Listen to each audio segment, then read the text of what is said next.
I remember that freezer from my childhood, not the food or the way it buzzed, but the door itself. It was locked by a heavy-duty chain that wrapped around it like a starving boa constrictor. Bright red letters were scribed across the front. "Do not open." My mother's voice was stern and unyielding whenever I tried to open it. "Do not open the freezer, darling," she would say, her eyes and words strained by something my childhood brain didn't understand. Years later, after moving away to upstate New York for my postdoc and following her passing, I found myself standing in that same kitchen again, yearning to know the secrets she had kept from me all these years. By this point, the chain was gone, the sign was gone, and all that remained was a faint outline where the words used to be. As a child, I never questioned it much. The locked freezer was just one of many strange rules in my house. My mother was a hypochondriac when it came to us kids. I was homeschooled until I was 9, rarely had visitors, and struggled to make friends because my mother feared other kids might contaminate me with some horrible disease. I suspect this was because my older brother Tyler passed away before I was born. When I asked about him, my mother's lips would tighten into a thin line. Over the years, I pieced together conversations between my mother and family. The word baby always caught my attention, followed by words like gone and poor thing. They painted a blurry picture of something terrible, an accident or unfortunate event. Whatever happened changed my mother forever. The once happy-go-lucky woman was forged into cast iron, someone withdrawn and haunted. The house felt cold since she passed, an echo of emptiness I had felt but never understood. I spent days cleaning and sorting through her life, each box and paper revealing a little more about the woman I thought I knew. I found an old journal in her nightstand. The leather was worn, and the pages were yellowed with age. The entries were disjointed and sporadic, often containing only fragments of troubled thoughts. She wrote about the frigid darkness, a suffocating presence that shadowed her every move. One line struck me to my core. "I am afraid of what I've done, of what I might do. I cannot let them find out. The freezer is my only refuge." I didn't know what she meant. I feared I knew, but my mind refused to believe. My hand shot for the freezer door, my heart pounding in the silence. I hesitated, still hearing my mother's voice warning me one last time. A part of me hoped it would still be locked, but as I pulled, the door swung open with ease. I stared into the dark abyss as frigid air filled my nose, causing me to clamp my eyes shut. The faint smell of mildew lingered as I opened my eyes. Inside was a small box, like a cake box. For a moment, a small ray of hope shone through the frigid darkness. Maybe this is the top of my parents' wedding cake. My father left when I was 2, so maybe Mom was just nostalgic and didn't want anything to happen to it. I grabbed the box, slowly pulling it out, and set it on the dining room table. As I lifted the lid, a small bundle of plastic and cloth was neatly wrapped inside. The plastic was old, crinkling under my trembling touch as I unwrapped it. A sense of foreboding washed over me, one last whispered warning before it was too late.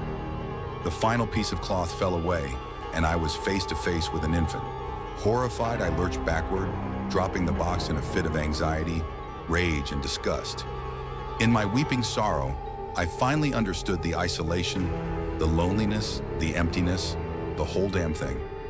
I buried Tyler Jacob Anderson in the backyard of my childhood home.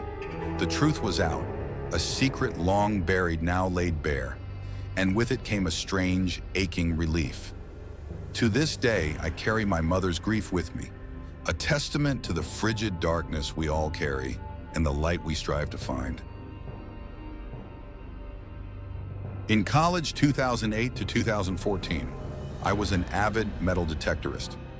I knew of an old military trail and river crossing way back in a secluded portion of woods that I knew not many others were aware of. I finally decided one winter morning that I was going to go and metal detect it finally. The trail is about a mile or 2 from a city park along the South Concho River in San Angelo, Texas. I parked my truck, got all my gear, which included a serrated knife for digging, and began my trek through the raw woods and brush for the trail. And about halfway into the trees, I get into a clearing and find a tent and campsite about 40 yards back from the river and very isolated.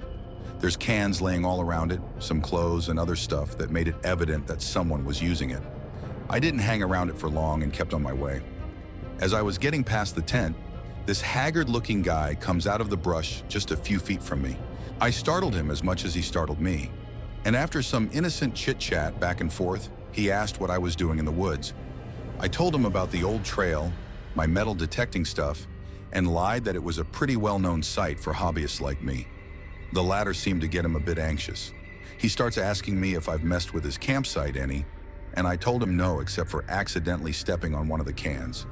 He was mostly concerned if I had looked into the tent itself though, which truthfully, I hadn't.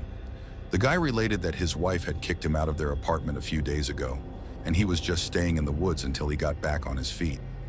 Didn't really add up in my mind, but I didn't ask anything else about it. Finally, I told him that I was going to get on my way, and with a weird look on his face, he suggested that I not go behind his campsite because he had recently used the bathroom back there.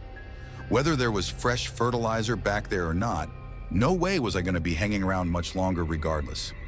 I went a little further towards the trail I wanted to metal detect, but never felt quite comfortable. So I made a quick turn towards the river and headed back to my truck fairly rapidly. Never saw the guy again until about 2 years later. His picture was in the local news for being apprehended by authorities for the murder of his wife. He killed her and then buried her in the exact area of woods where I encountered him on that day. Apparently, even though I can't recall if it was the very day of the crime or not, he had just completed the matter when we met. I found myself adrift, realizing that the close-knit group of friends I had once relied on had scattered. We had all gone our separate ways, some violently, just as my dad had warned might happen. Loneliness gnawed at me until one evening, an unexpected lifeline arrived. "Want to go smoke some joints and drink Cayman Jacks with me?" texted Kay, a friend who had become an unexpected confidant despite our infrequent interactions. "Absolutely. I know the perfect spot," I replied eagerly. Kay and I shared a unique bond. Our friendship had started when she revealed some harsh truths about my ex. Since then, we had an unspoken agreement to support each other when needed, a purely platonic friendship built on mutual trust. That night around midnight, Kay drove to my place. We took a short drive to the trailhead, our excitement palpable as we armed ourselves with only our phone flashlights. The trail began alongside a vast fog-covered field, its wet grass glistening eerily under the moonlight, contrasting sharply with the dark, menacing forest on our right. As we ventured further, paranoia began to creep in, even before we lit our first joint. I suddenly remembered the ruins of an old 1800s cabin buried within the forest, a detail I had conveniently forgotten to mention until we were already on the trail. "There's an abandoned cabin up ahead," I said, my voice barely audible. "Shut up, really?" Kay responded, her unease evident. The cabin appeared suddenly, as if pulled from the shadowy depths of a forgotten past. Its skeletal remains barely held together, with crumbling stone walls and fragments of what seemed like a floor. The air was thick with a musty scent, a testament to the ravages of time. A dried stream bed snaked through the site, once a lifeline but now an empty reminder of bygone days.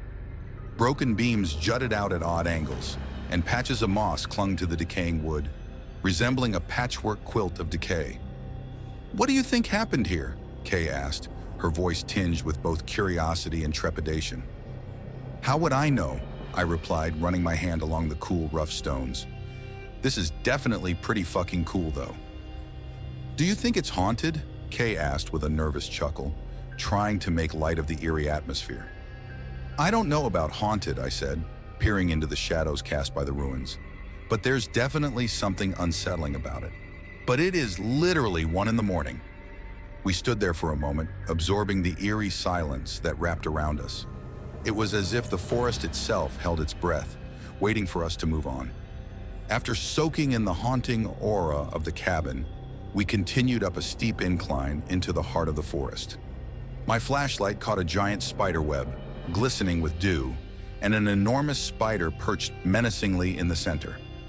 The sight was jarring, and we both screamed and scrambled to find a way around it.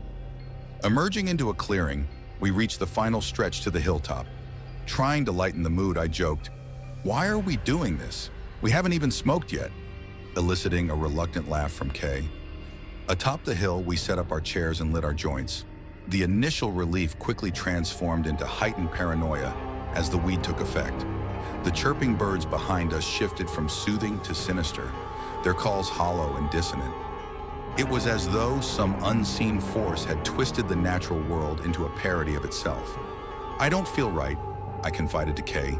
My voice trembled slightly. She nodded, her eyes wide with shared anxiety. "Do you think it's just the weed? Or is there something really wrong here?" "I don't know," I whispered, "but I can't shake the feeling that we're not alone." It was then that I experienced the most surreal and terrifying moment of my life. As a child, I had a recurring nightmare where I sat alone in a car, staring into a dark, foreboding field. Two glowing eyes would silently watch me from the shadows, radiating malevolent intent.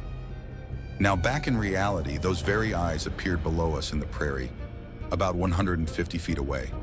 They were faint but unmistakable, sparking a wave of primal fear deep within me. I cannot fully convey the terror of seeing a childhood nightmare come to life. Urgently, I told Kay we needed to leave, the sight of the eyes triggering an instinctual flight response. She hadn't seen them, and I wasn't about to explain, fearing it would only heighten our panic.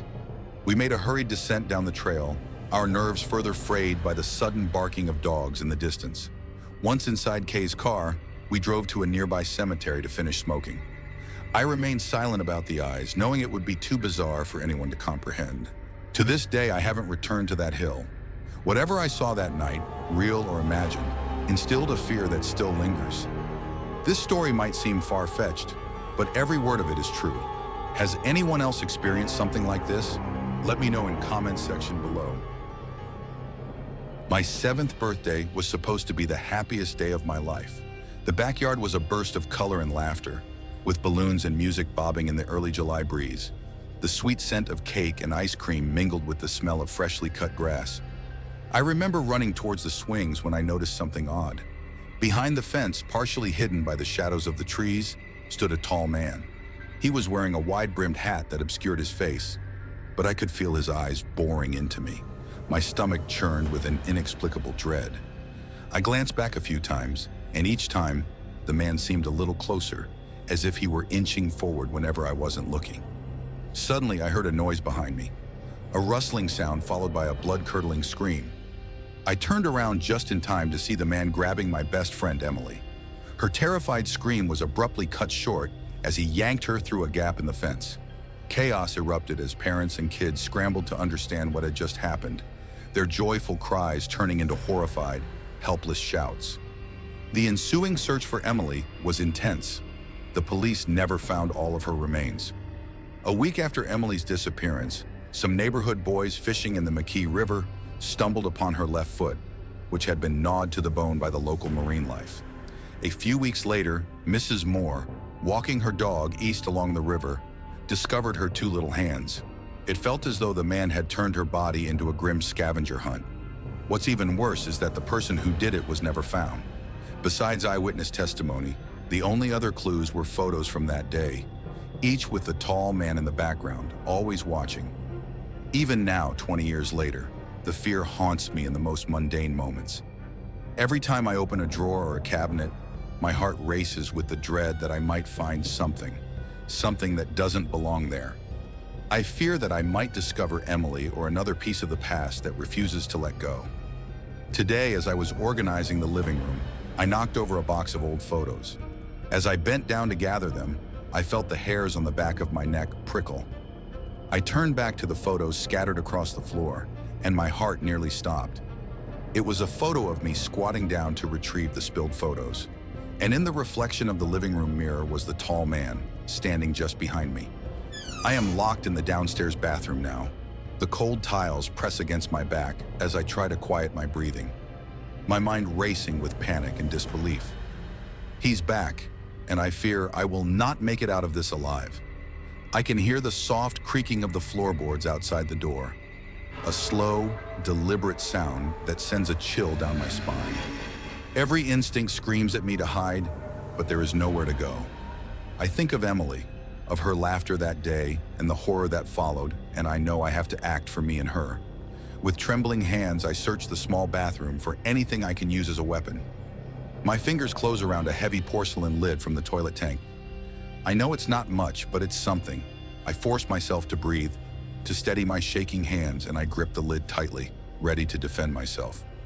I may not be able to outrun the shadow of my past, but I refuse to let it consume me without a fight. Returning home from college for the summer was supposed to be comforting, but it didn't turn out that way.